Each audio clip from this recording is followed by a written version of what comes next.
On the go? Download the free andrewhogue.com iPhone and Android app, so we'll never be apart.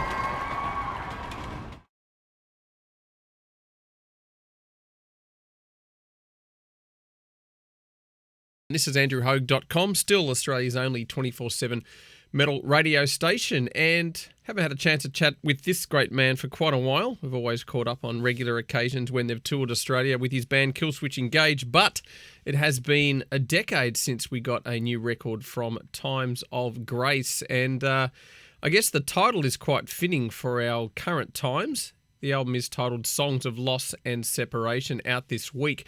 Let's welcome back to the airwaves here on andrewhogue.com, Jesse Leach. How you doing? Yeah, brother, I'm good. How you going? I'm doing really well, as considering that we are dealing with whatever we're dealing with right now. But how's things in your world?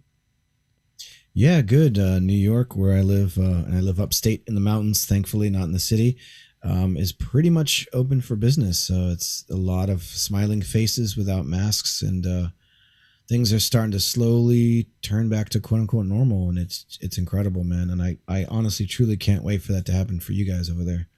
Yeah, I know it's just something that we could probably chat for quite a few hours, considering that there's a lot of different things happening in different parts of the world. But I guess the big question is, what's been your coping mechanisms through this time of complete uncertainty? Because in our lifetime, we've never really endured anything like this before. So that's really going to test our own, life skills of adapting to the uncertainties of life. What's been some of your skills that you've used to get through where you're at now? I think one, which is one I've always kind of had, is don't pay attention to mainstream corporate media, because it can be very confusing and agenda driven at times. So that'd be number one. I disconnect from that and just really try to do my own research and get my own wherewithal with what's going on. And then that being said, just going into nature has been huge for me. Kind of opening myself up and sorting through stuff, because let's be honest, the past 10 years, my life has been pretty nonstop, just touring and going crazy. So being home and just really sort of reevaluating my own head, my spiritual life, my relationships, despite the chaos of the world, thankfully, I've found a bit of peace that I've really never known. And that's not without struggle, because, at first it was definitely very difficult to navigate. But I've just really tried to push forward and stay positive and try to find the silver linings and everything. Now, in regards to the new record, I mean, how long has this been put together? Was this sort of, demos kicking around pre-COVID, and then did things sort of go to a grinding halt? Like I said, it's been a decade since we heard a new record from Times of Grace, so I know you and Adam work sporadically different times on the project, but how much of this album was sort of put together leading up to what we're dealing with right now? Yeah, the album was done, completely done before this all happened.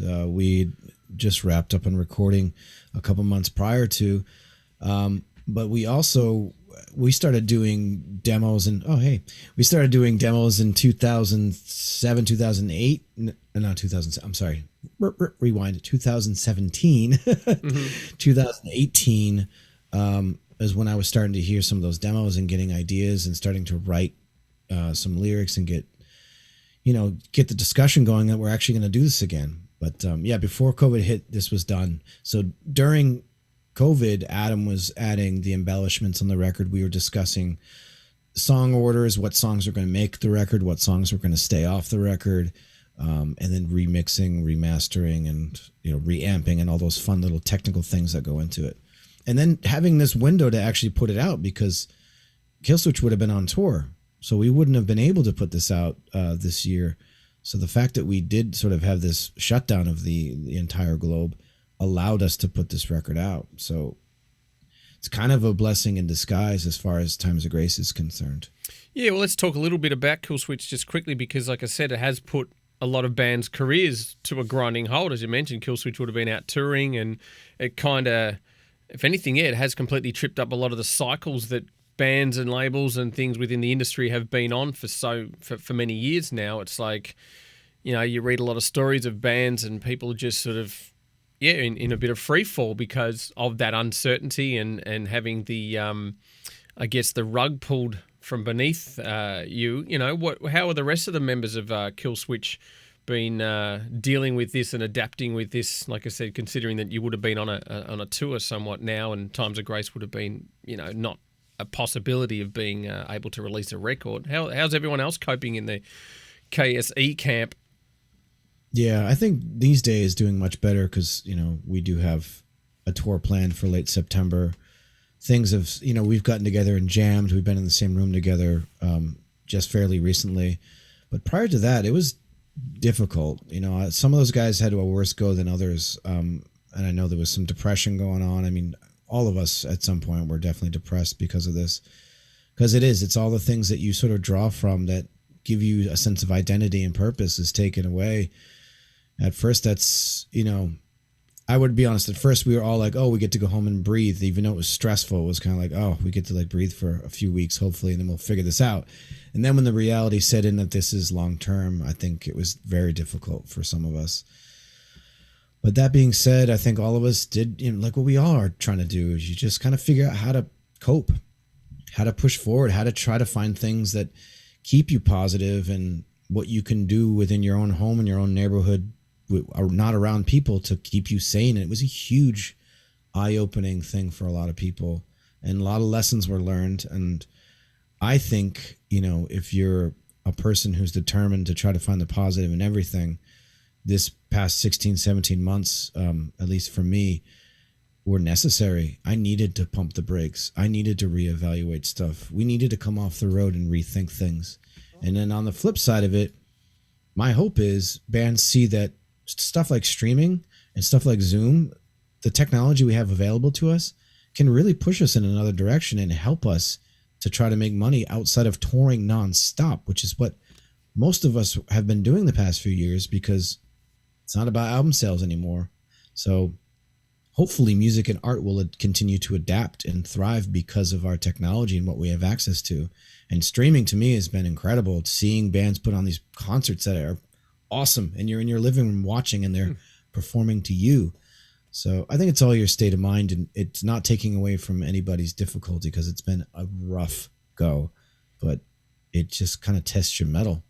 You're right. I mean, it's like I said, it's a forced adaptation, and it really is that old adage, adapt or die. And, you know, I've seen a lot of, like I said, interviews with certain artists just freaking out, like, how do we deal with this? But then you look back at generations long before us have just gone through far, far worse. So I think that, you know, this has tested society on such an emotional level, because we really, in the last, I guess, 40 years, haven't really had to struggle as a society abroad, because, at least in the Western world, we've been quite comfortable. And as technology has grown, it's made us even more comfortable, if anything, more lazy than ever before. And you know, I've spoken to a lot of friends and people doing it tough, and sometimes I sort of ask the question, well, really, how tough is this? When we think about, like I said, generations long before us who went through world wars and things like that, and you sort of think, you know what, you've got endless Netflix and internet, you got Uber Eats. You think to yourself, is it really that bad? But again, it's a lot of it's catastrophizing in our minds because of the uncertainty of not experiencing anything like this. And you're right with the mainstream media. I haven't watched TV for months. I might do the regular reporting every day or two just to sort of see what's happening. But that's had a huge, you know, detrimental effect on a lot of people. But like you said about the music industry and stuff, I think it's been great that, you know, because again, it's always going to evolve. It's evolved from, as you know, from vinyl to cassette to CD to streaming to all that sort of stuff. And I think some bands are going to thrive from it. Some bands will barely survive from it. So I think, you know, keeping your mind open to the possibilities of just, actually, we could try something really exciting here, gives the audience a chance to go, wow, this is really cool. And like you said, I've watched a ton of streaming concerts in the living room as well. Sure, a lot of people say, you know, they miss the shows of being sort of intimate, because we are, as humans, connective people. We need to be around each other. That's what we need. That is a massive, you know, human need. But, you know, even though, as I said, live shows, we miss those, but it's still, again, another option and another opportunity to keep creating. Have you guys got any sort of ideas in the pipeline for the future for Killswitch, or at least Times of Grace? Even though I know you mentioned you're going to be doing some shows in the US, but just for other countries? Yeah, we don't know about, as far as crossing borders and stuff yet, because it's still early days with that. But the moment we get the green light, we'll be there. I'm sure of it. And getting back to the streaming thing, and this is something I've recently been thinking about. I think there's so much possibility for making it even more engaging, and I really look forward to see how technology continues with that. Because the idea of creating a concert for somebody you know is watching this camera, some bands have really done a good job of it. There's so much more that can be done. And I think even when the world does open up and bands start touring again, we still need to utilize this. You can sell tickets to a streaming concert and potentially make more money. Put an entire tour. If you've got an entire world watching you, more audience than you've ever had, that could really help balance out all the touring we're all doing. So, I would like to see more of that. And I say with Times of Grace, even the streaming idea might even be a great idea, because we don't even know when that's going to be able to tour. Once Killswitch gets back up and running and tours everywhere again, the idea of maybe taking 2 weeks off and composing a mini movie visual Pink Floyd style like experience for the listener and the watcher of the streaming thing.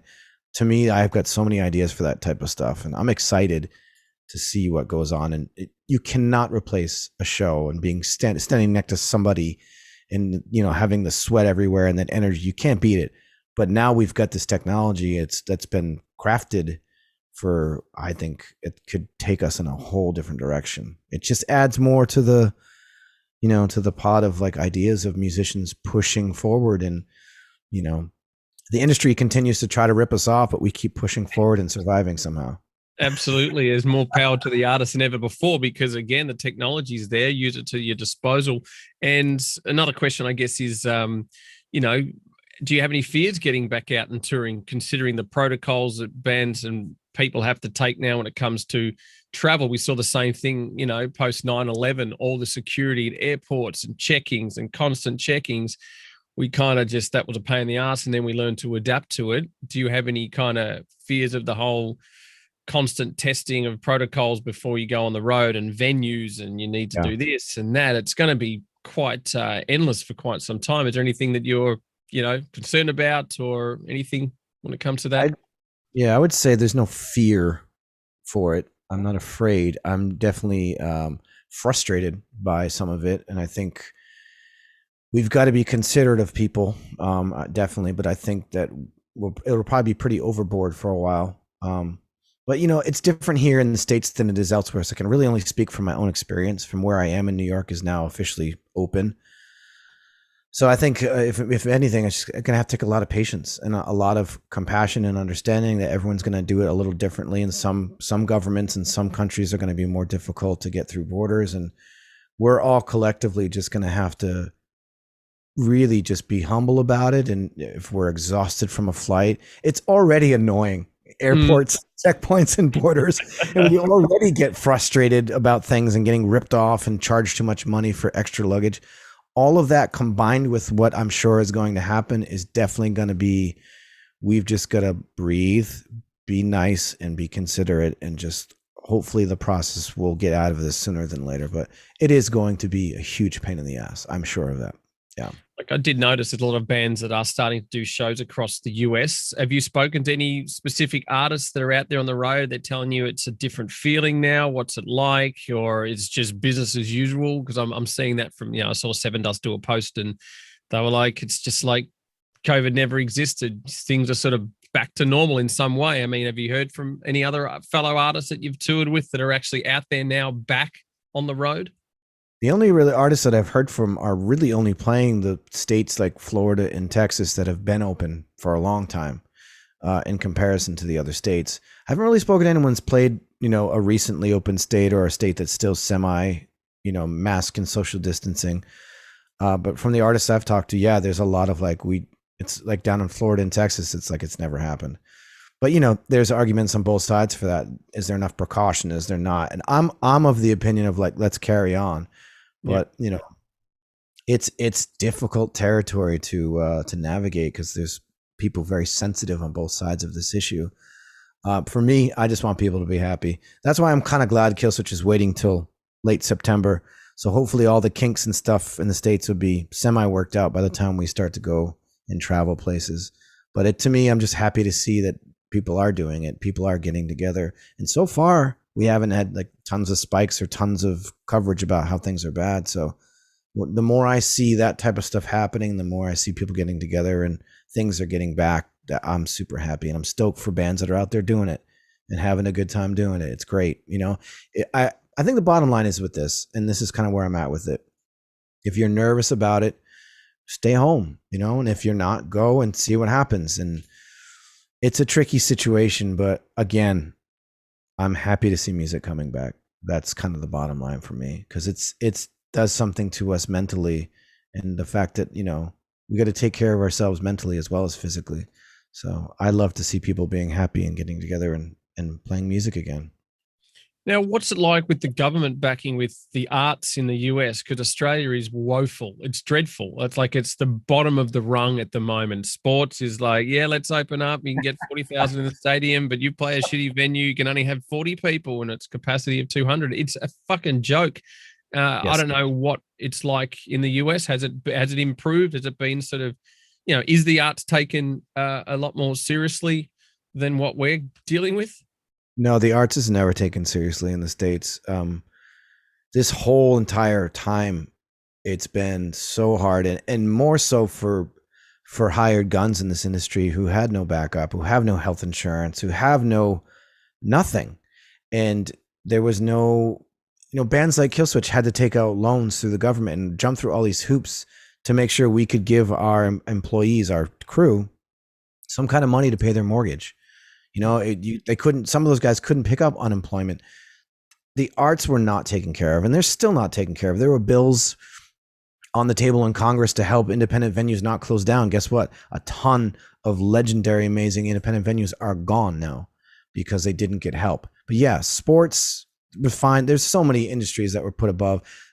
People shooting movies, the entertainment industry, as far as film, was fine. They came back super early on. And yeah, music is kicked to the lowest rung. It really, truly is. And it's heartbreaking, but it also just goes to show you, and it should show a lot of people, where arts and music is as far as how the government views us. Yeah. And if you think about music, for example, music is such a huge part of everyone's lives. You think about your daily routine, melody in anything, a commercial's got a song in it. Like, music is everything. And it's I think it's the most taken for granted of all the arts. It's the lowest rung. Musicians are at the bottom of the barrel here as well as there. And I hate it. It makes me angry.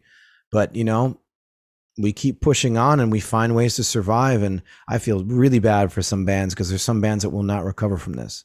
There are nightclubs bars that will not recover from this, you know, and it sucks. It sucks big time. Do you think it's also to do with a sort of societal, you know, what's the word? How once download sort of kicked in 15 years ago, people are like, well, I ain't paying for it if I can just click it on a button for free. And now it's on Spotify and you pay $10 a month. You got a billion songs. It's like so devalued that people are like, whatever. Even though, as you said, it's everywhere. It's almost background to a degree now, because it's so widely and easily accessible and not even affordable. People just don't even pay for it virtually. So as you said, it kind of has pushed it even further down. You know, I don't know if that's ever going to flip. I mean, some bands are getting, you know, great results from the changes of streaming versus physical, where others have completely suffered. So it's just it's a hard thing to define whether it's just big debate, big question, that one. I think my own question. For an older generation too, that has our foot half in the way it used to be, and our foot in like trying to figure out how to adapt. It's, you know, it's bittersweet. You know, it's cool to have the exposure and the immediacy of the internet, but the preciousness and the ownership of the way it used to be with albums, and, you know, even just, you had to know a band, you had to know certain people to get in with this certain, and now everything's just there. You can press a button and it's there. You really had to work for your music and for your culture, and you couldn't automatically just jump in and be accepted. You had to work for that shit, you know, especially with underground music, you know, like some of the most magical moments of my life were like walking into a huge parking lot at a warehouse and knowing that I'm going to get in the show because my friend told me about it, and I got to see this band that no one else would see, and I got to buy their record and take it home, and then I would play it, and people were like, "What is that?" I'm like, "Don't worry about it. It's just a band I love." It's like, It's mine. That idea of like how precious music is. But I think the younger generation, if you pay attention to what they're doing, there's a lot to be learned from some of these people who have never used a record label, who've just done it and created these careers. I mean, you got people who have never had a record label or never really put out a record, and they just put out singles and they're playing arenas. Like, I know, it's just it just shows it's a wild, wild west these days. It really is. I know Rob Flynn talked about that a while back, that, you know, bands just drop one song now. They don't follow the album model, or they do a series of EPs. It literally is open to whatever you can try and create, as long as you're not tied down to a label's, typical structure or whatever. But I know I haven't got you for too long. So just the Times of Grace record, just what's your verdict on it now? How do you feel about the album now it's done? I think it's great. I think it's one of the best things, if not probably the best thing I've ever done vocally, for sure. Because it's just honest, it's raw, and we really took our time with it and crafted it, and we're not afraid to push the boundaries of a genre, and there were no expectations or pressure. It was the ideal way to make a record. And I'm super proud of it. And I think the bottom line for me, honestly, is I just truly hope people connect to it and find some kind of a therapy through it, because we all have come through a very dark time and still are going through a very dark time. So, you think about loss and separation, we've gone through so much of that the past 17 months. So was the title created during COVID or before? Because it's kind of ironic when you look at it.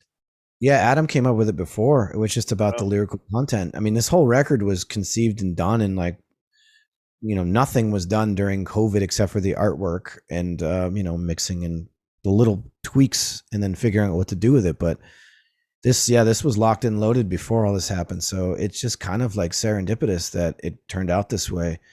And it's about a lot of heavy stuff that happened in our personal lives. But prior to this, I really think a lot more people will be able to connect with it because of what we've gone through.